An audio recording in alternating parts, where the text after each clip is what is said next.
My Zoas are melting. What's going on? Let's get into it.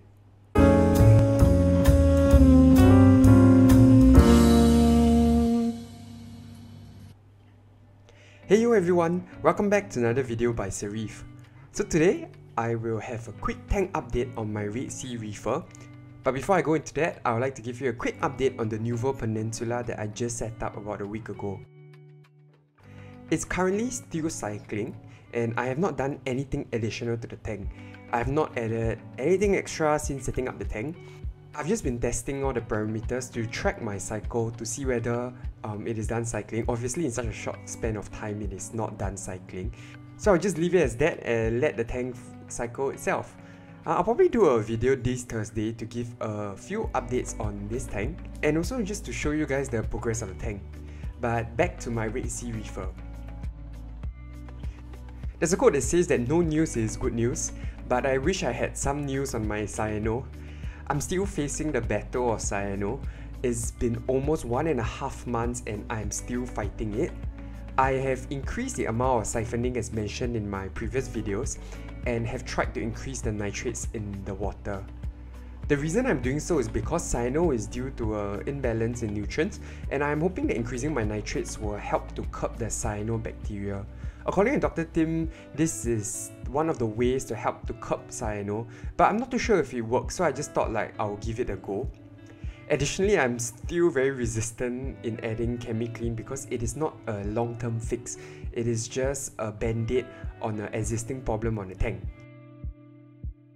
I have also moved one of my torches from the top of my scape to the middle, and it is this green torch right here. I did that because I realized that the tentacles are rather short and plump, and the other torches around the area are doing great, so I can only assume that this is due to the intensity of the lighting.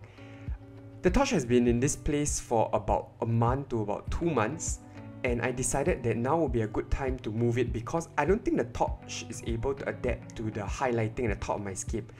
It is the only torch that is somewhat struggling in a sense, in that it is not open as large as we are generally used to for torches.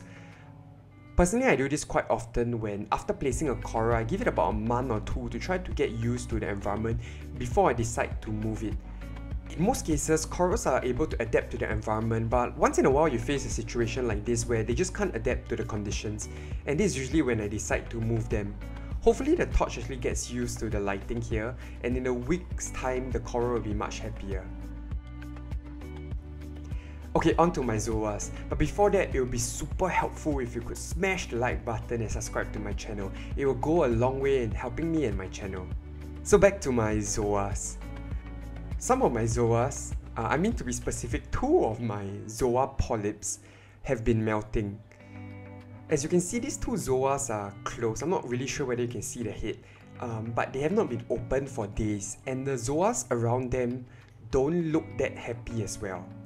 Well, the good news is that it's only happening to one species of my Zoa, which is my Fruit Loop Zoa. All my other Zoas look great. They've actually been growing and growing new heads. So I'm trying to work out why my Fruit Loop Zoas are looking quite unhappy.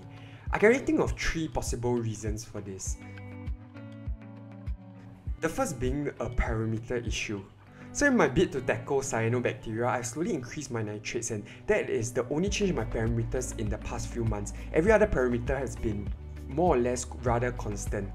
And I'm not too sure if this increase in nitrate has actually caused my Zoas to close and eventually melt.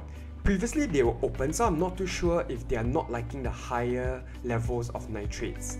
However, I'm not going to panic because, as I mentioned, it's only 2 of my Zoa in my entire tank, so I'm not willing to change my parameters in my tank just to fit a couple of Zoas. And besides, I'm not too sure if it is also a water chemistry issue in the first place. The second possible reason is my lawnmower Blenny. I noticed that it likes to perch itself on top of my Fruit Loop Zoas during the day, and I'm not sure if that is the reason for the Zoas to be closed. Honestly, I don't think so, because my Blenny does not sit on the Zoa for the entire day.